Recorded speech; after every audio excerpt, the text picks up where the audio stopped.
زومانے لینا شروع کر دی، جو کہ بعد میں مذہب کا لبادہ کچھ اس طرح انہوں نے بدلا کہ لوگوں کو لگنے لگا کہ یہ انسانی برادری کے لیے خدمت کا کام بھی کریں، اور وہ دعویٰ بھی کرتے تھے اس کا۔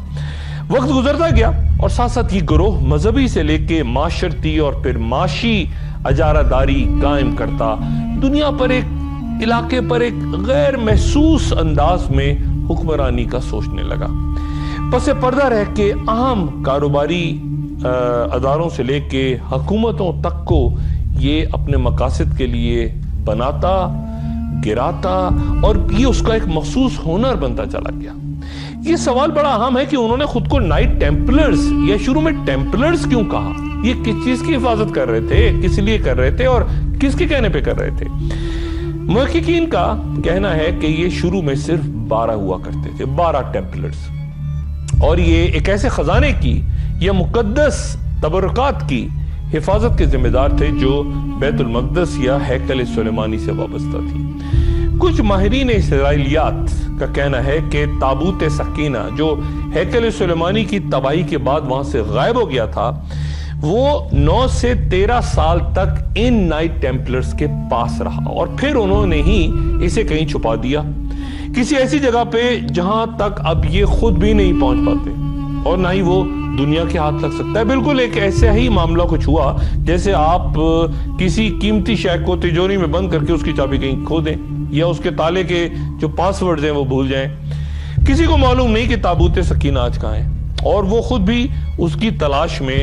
مارے پھر رہے ہیں کہ اس کے بغیر انہیں دوبارہ دنیا پہ غلبہ حاصل نہیں ہو سکتا۔ نائٹ ٹیمپلرز کی بات ہو رہی ہے، لیکن یہ تبرکات نہ انہیں ملے ہیں اور نہ ہی مل سکیں گے۔ انہیں صرف آخر الزمان میں حضرت امام مہدی برآمد کریں گے، اور پھر انہیں دیکھ کے کئی یہودی بھی امام مہدی پہ ایمان لے آئیں گے، لیکن کئی یہودی ایسے ہوں گے جو تابوت سکینہ کو تسلیم کرنے سے ہی انکار کر دیں گے۔ ان تبرکات کے محافظ کے طور پہ صلیبی دنیا میں مذہبی حیثیت سے فعال یہ گروہ جو ٹیمپلرز یا نائٹ ٹیمپلرز کہلایا، رفتہ رفتہ یہ تمام معیشت پہ حاوی ہوتا چلا گیا، اور ایک دور پھر ایسا بھی آ گیا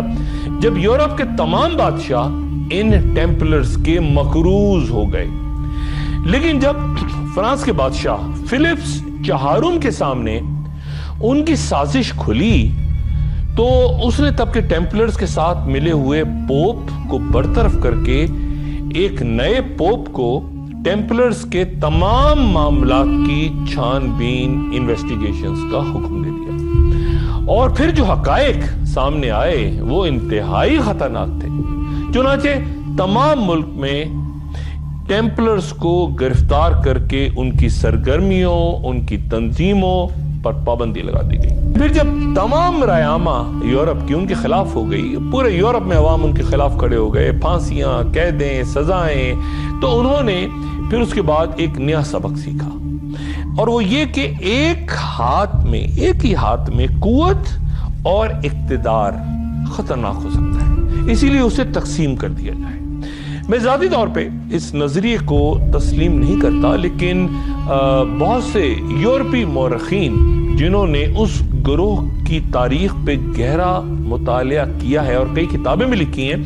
وہ کہتے ہیں کہ دنیا میں آج جو یہ نیا جمہوری نظام لایا گیا ہے وہ ان کے اسی نظریے کے مطابق ہے جو کہ بادشاہت کے متبادل تھا، کیونکہ ان کی برادری نے محسوس کیا تھا کہ زیر زمین یا پس پردہ رہ کے تمام نظام پر گرفت رکھنا زیادہ مناسب ہے۔ فرانس کے بادشاہ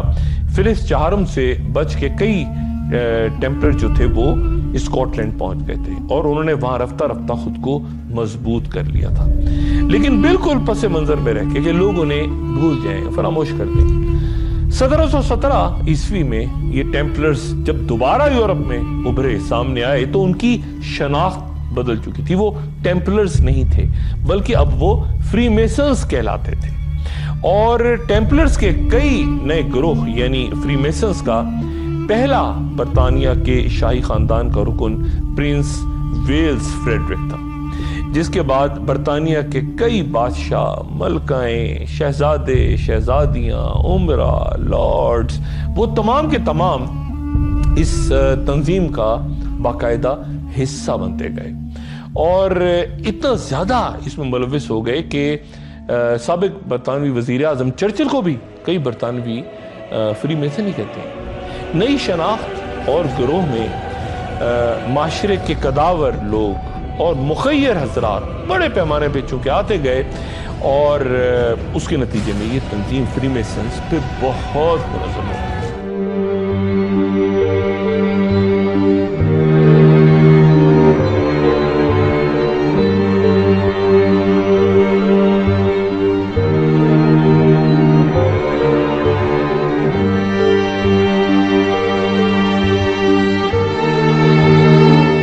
آئیکونوگرافی مختلف قدیم علامتوں یا سمبلز، تحریروں، رائٹنگز، نشانات، تصاویر، پینٹنگز اور ہنسوں کو سمجھنے کا علم ہے، خصوصاً جب قدیم عبادت گھروں میں یہ پیغامات پہنچانے کا اہم ذریعہ ہوا کرتے تھے۔ آج بھی مشہور و معروف شخصیات کو آئیکون کہا جاتا ہے، یہ بھی قدیم زبان میں تصویر کو کہا جاتا ہے۔ 2009 میں اس سلسلے کی دوسری فلم اینجلز اینڈ ڈیمنز سامنے آئی۔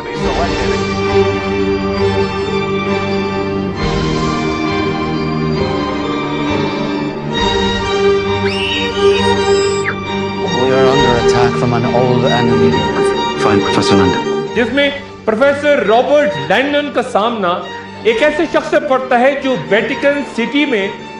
پوپ کے انتقال کے بعد اگلے 4 ممکنہ امیدواروں یا کارڈینلز کو اغوا کر لیتا ہے اور پھر ایک ویڈیو پیغام میں دھمکی دیتا ہے کہ وہ تمام ویٹیکن شہر کو آدھی رات تک تباہ کر دے گا۔ وہ شخص اپنا تعلق ایک تنظیم ایلومناتی سے بیان کرتا ہے۔ That's Illuminati. The Illuminati were a secret society dedicated to scientific truth. The Catholic Church ordered a brutal massacre to silence them forever. They've come for their revenge. اور پھر پروفیسر اس کے بیان میں پوشیدہ پیغام کو سمجھ کر ایلومناتی تنظیم کے چند رازوں سے پردہ اٹھانے کی کوشش کرتا ہے، اس کا پیچھا کرتا ہے۔ اور وہ راز کچھ اس طرح بیان ہوتے ہیں اس فلم میں کہ یہ تنظیم روم میں 15ویں صدی کے چند سائنسدانوں نے یا جدیدیت پسندوں نے گرجے یا چرچ کی بڑھتی ہوئی قوت کے خلاف بنائی اور نتیجتاً مضبوط عیسائی مذہبی پیشواؤں نے ان جدیدیت پسند روشن خیال لوگوں یعنی ایلومناتی کے خلاف ظلم و ستم کے اتنے پہاڑ توڑے کہ مجبوراً انہیں زیر زمین رہ کے اپنی سرگرمیوں کو انسانیت کی بھلائی اور مذہب کی مکمل اجارہ داری کے خلاف جاری رکھنی۔ اس طرح ایک متبادل ایلومناتی گرجا گھر وجود میں آ گیا۔ وہ روم سے فرار ہو گئے اور مختلف گروہوں کی صورت منظم ہوتے رہے، جن میں سے ایک فری میسنز تنظیم بھی تھی۔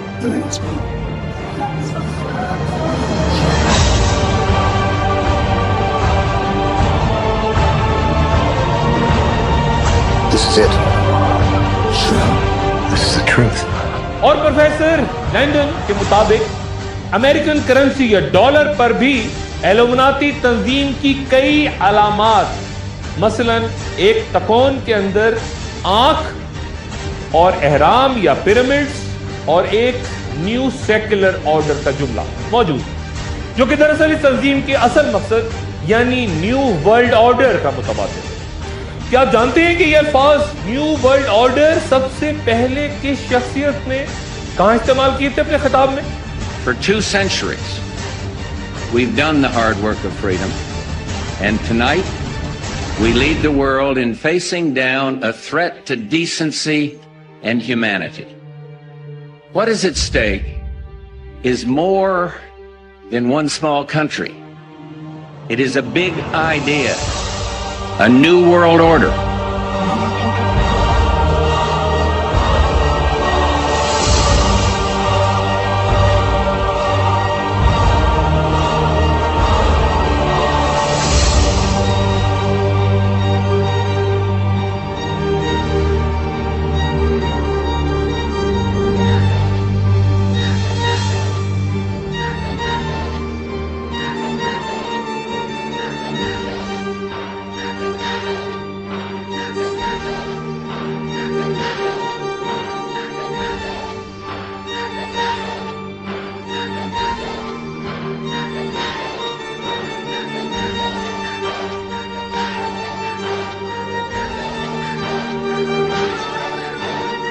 ڈین براؤن کی فلموں کے منظر عام پہ آنے کے بعد پیش کیے گئے اس نقطے پہ شدید بحث چھڑ گئی کہ آخر اس انتہائی پراسرار اور صدیوں سے زیر زمین کام کرتی مضبوط تنظیم ایلومناتی، جس سے ماضی و حال کی وہ اہم ترین شخصیات وابستہ رہی ہیں، جو کہ ایک عرصے سے فعال، آج مضبوط تر ہو کے دنیا بھر کے سیاسی، عسکری، معاشی اور معاشرتی نظام پر اپنی گرفت مضبوط کر چکی ہیں،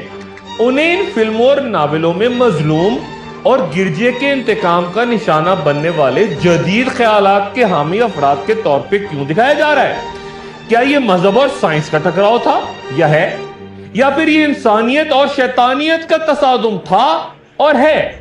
اور تاریخی طور پہ جو اہم ترین حقائق نظر انداز کر دیے گئے اور تاریخی طور پہ کئی غلط بیانیاں بھی کی گئیں،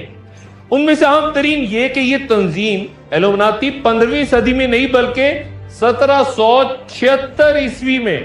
اس گروہ نے تشکیل دی جن کا بانی جرمنی کے علاقے بویریا کا ایک یہودی پروفیسر ڈاکٹر ایڈم ویریشاپف تھا۔ اور اہم ترین نقطہ یہ کہ یہ گروہ دجال کو اپنا مسیحا یا نجات دہندہ سمجھتا ہے۔ پروفیسر ویریشاپف نے اس تنظیم کا نام ایلومناتی رکھا، جو کہ لفظ لیوسیفائر سے اخذ کیا گیا ہے۔ انجیل کے مطابق اس لفظ کا مطلب ہے روشنی کو حد سے زیادہ اٹھانے والا اور حد سے زیادہ ذہین، یعنی در حقیقت انجیل اور توریت دونوں میں یہ نام ابلیس یا شیطان کو دیا گیا ہے۔ اس تنظیم کو قیام کے وقت اس بات کا یقین تھا کہ صرف وہی دنیا پہ حکمرانی کرنے کے اہل ہیں۔ اس کے قیام کے وقت یہ بھی طے کر لیا گیا تھا کہ اس میں صرف نچلے درجے یا آرڈرز پہ وابستہ ہونے والے افراد کو یہ بتایا جائے گا کہ ان کا مقصد انسانی نسل کو قوم، حیثیت اور پیشے سے بالا تر ہو کے خوشحال خاندان میں تبدیل کرنا ہے۔ اس کام کے لیے ان سے ایک حلف نامہ بھی لیا جاتا ہے، جو کہ بڑی حد تک فری میسنز کے حلف نامے کی طرح ہے کہ جب تک کارکنوں کی وفاداری کو جانچ نہیں لیا جاتا اس وقت تک وہ ایلومناتی میں شامل نہیں ہو سکتے، اور جب تک کوئی کارکن تنظیم کے اندرونی حلقے تک نہیں پہنچ جاتا اسے تنظیم کے اصل مقاصد کا علم نہیں ہوتا، جو کہ 6 ہیں، یعنی تمام مذاہب کا خاتمہ، تمام منظم حکومتوں کا خاتمہ، حب الوطنی کا خاتمہ، تمام ذاتی جائیداد کا خاتمہ، خاندانی ڈھانچے کا خاتمہ، اور نیو ورلڈ آرڈر یا ایک بین الاقوامی حکومت کا قیام، جسے آپ ایک عالمی دجالی حکومت بھی کہہ سکتے ہیں۔ اس منصوبہ بندی کو جرمنی کے پروٹسٹنٹ عیسائی حکمرانوں کے ہاں خوب پذیرائی ملی، جو کہ بہرصورت کیتھولک چرچ کی تباہی چاہتے تھے۔ چنانچہ انہوں نے اس تنظیم میں شمولیت اختیار کی اور ساتھ ہی وہ فری میسنری کا تجربہ بھی لے آئے، جو کہ ٹیمپلرز کے آغاز کے دور سے ان کے پاس تھا۔ اور پھر 16 جولائی 1882 کو ولہمزاد کے ایک خفیہ اجلاس میں فری میسنری اور ایلومناتی کے درمیان ایک خاموش اتحاد قائم ہو گیا، جس کے نتیجے میں تمام زیر زمین تنظیموں سے وابستہ 30 لاکھ افراد نے اس مشن پہ کام کرنا شروع کر دیا، جس میں آج وہ بڑی حد تک کامیاب ہیں۔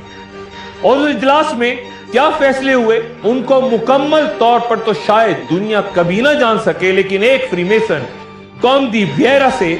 جب اس کے بارے میں پوچھا گیا تو اس کا مختصر جواب یہ تھا کہ میں اسے تمہارے سامنے ظاہر نہیں کر سکتا، لیکن اتنا ضرور بتا سکتا ہوں کہ یہ بہت سنگین ہے، اس سے کئی سنگین جتنا تم تصور کر سکتے ہو۔ اس سازش کے جال کو اس طرح بنا گیا ہے کہ بادشاہتوں، حکومتوں اور گرجا گھروں سمیت تمام عبادت خانوں کا اس سے بچنا ناممکن ہے۔ لیکن کیا آج کہ ان ایلومناتی کا تعلق ہزارہا سال پہلے مصر میں بسے ان لوگوں سے بھی تھا جن کے دور میں اہرام مصر پراسرار انداز میں تعمیر ہوئے؟ گڈری بادشاہوں کا وہ دور جس کے بارے میں تاریخ نہ کچھ بیان کرتی ہے اور نہ ہی آج کی جدید ترین سائنس یہ بتاتی ہے کہ کیا ایلومناتی کا تعلق حضرت یعقوب علیہ السلام کے اس دور سے تھا بہت سی باتیں ایلومناتی اور اس دور کے مصری قوم کے رسم و رواج، ان کی عبادتوں، ان کے طریقہ کار سے